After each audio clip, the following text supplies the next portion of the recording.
os homens têm mais tendência à psicopatia do que a mulher. Então, as estatísticas mostram que no mundo existe de 2 a 4% de homens psicopatas e de mulheres de 1 a 2%.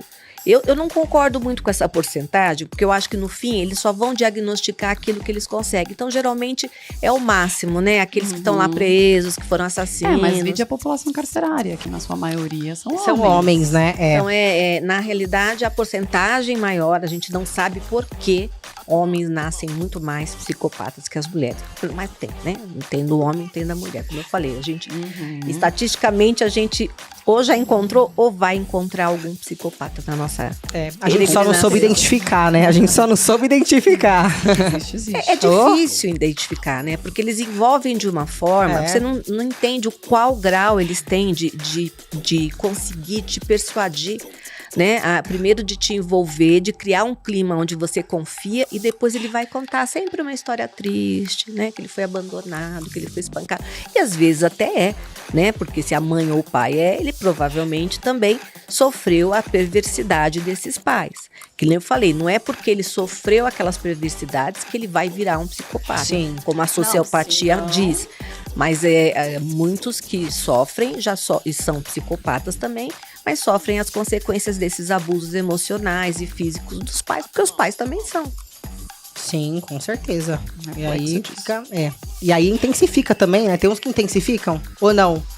O grau não tem nada a ver com os maus tratos e mais a genética.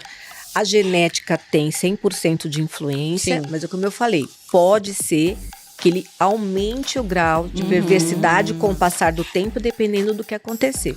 Mas o que ele já alcançou, ele não regride. Então, não tem como um alto grau de psicopatia, aquele que mata, esquarteja, blá, blá, blá, chegar a ser um estelionatário, por exemplo. Né? Mas o estelionatário pode passar por um grau de perversidade maior, então de judiar. Pode se intensificar, então. Pode intensificar, né? Mas pelo que a gente percebe nas histórias é exatamente isso, né? Eles vão, no caso, entre aspas, vai aumentando também, né? Entediando, né? E buscando cada vez mais estímulos. Eles se tediam fácil e querem buscar coisas novas, né? Tem um seriado que mostra isso,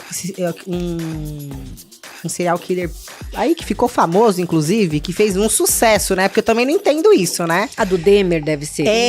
Dele mesmo. Nossa, o dele é, assim, um caso terrível. Né? Ele se envolvia com homossexuais, né? Ele começou a fazer com mais frequência, porque ele fazia um e ficava. Aí depois ele pegava outro, né? Depois ele começou a intensificar. Você vê que ele começa a fazer, até ser pego, né? De tanto que ele começou a fazer. Você vê a expressão deles no momento do julgamento, né? A gente fala assim, como é que ele fez tudo isso? Tá com aquela cara, né? Até às vezes um sorrisinho meio estranho. Não, como se nada tivesse acontecido ali. Pra eles, tá lá tudo bem, né? Ali o caso dele foi bem... O caso dele é bem sério. Tanto que tem até um episódio, não sei, né? Se chega a passar na série dele, que ele tenta fazer uma lobotomia num rapaz, né? Primeiro. Uma lobotomia num rapaz, mas ele erra e acaba matando o rapaz, porque ele queria que ele ficasse ali, né? A lobotomia, ele ia ficar meio robotizado ali, ele ia poder fazer o que ele queria, porque, né, ele tinha até a parte do canibalismo, né?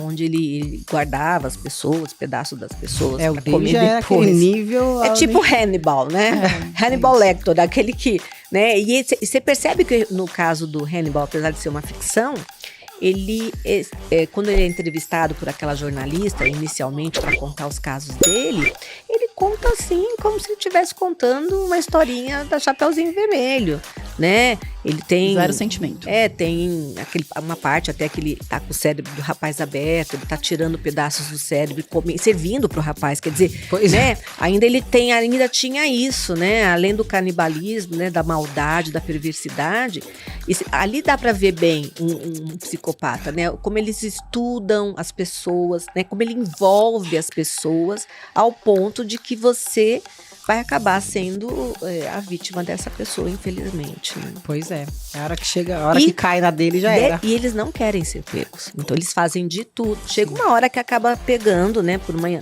que nem no caso desse Dahmer, ele né? perde a mão, né, digamos assim. Porque ele começa, assim, até onde eu vi, ele começa a fazer uma coisa com mais frequência. E aí é onde ele é pego, né? Ele é pego exatamente pela frequência que ele começa a fazer. Mas geralmente eles fazem de tudo para não ser pegos, né? Porque como eles são muito mentirosos, eles conseguem conduzir de bem, então ele vai falar que não, né? E vai dar um jeitinho, quando ele percebe que ali tá tendo risco de ser descoberto, ele tenta mudar, né? Tenta mudar a tática, tenta mudar para outra coisa, né? A não ser que seja no caso que nem desses serial killers, que é o mais grave que a gente pode dizer do psicopata, né?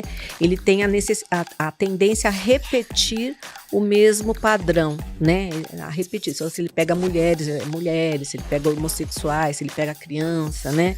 Ele tem uma tendência a repetir, mas sempre, se você for ver na história, né, sobre grandes serial killers, eles até passam tempo, às vezes passa 1 ou 2 anos para cometer de novo. Então, é exatamente isso que a gente estava falando. Para que ele possa não ser pego, né? Quando ele percebe que tem um grau ali chegando, ele vai mudar de alguma forma para que, né? Imagina, ele é aquela pessoa que você fala, sabe aquele negócio que você fala assim, nossa, mas eu conheci essa pessoa, eu jamais imaginei que ela faria isso. Eles têm um álibi muito maravilhoso, né?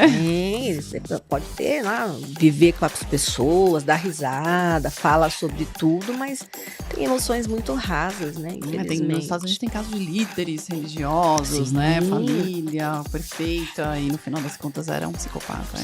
E tem bastante lá, né? Ou pelo menos é o que é mais divulgado. É mais divulgado, eu ia falar. Em todo lugar deve ter. Eu acho que ele é mais divulgado porque, no caso, né, a indústria cinematográfica, né, ela quer pegar coisas que, de uma certa forma, o ser humano parece que gosta um pouco de ver algumas coisas, né? Eu ia falar exatamente isso no começo, né? Que a série explodiu tanto, ficou tão famoso que eu falei, cara, mas isso daí ficou famoso porque as pessoas estão dando audiência. Se tá dando audiência, as pessoas estão assistindo e gostando. Mas assim, em que mundo que a gente tá, em que assistir essa série é prazerosa também pra pessoa que tá assistindo? Mas eu posso te dizer uma coisa, Amanda, o mundo que nós estamos sempre foi o mesmo. Ah, sim. Se você for ver aí na história, aquelas pessoas que eram enforcadas na frente da população, aquelas arenas de disputa ali, todo mundo ficava feliz, né? Um vai morrer. Como é que você fica feliz? O cara tá sendo desmembrado, tá sendo comido por leão. Imagina, eu acredito que todo mundo tem um pouco da psicopatia na cabeça, não é possível, né? Porque pra ter isso não é uma coisa normal. Nem todo mundo gosta disso, mas uma grande parte da população gosta. Por isso que esses jornais sensacionalistas, que a gente fala de sangrento, né, que só tem desgraça, aquela coisa, ele atrai uma curiosidade diferenciada para o ser humano, né? Ele quer ver ali, ele vai se compadecer daquilo, né? Alguns vão se compadecer daquilo, mas vai assistir, vai passar, e amanhã vai assistir de novo, e vai ver de novo, e vai ver de novo, vai ver de novo, infelizmente.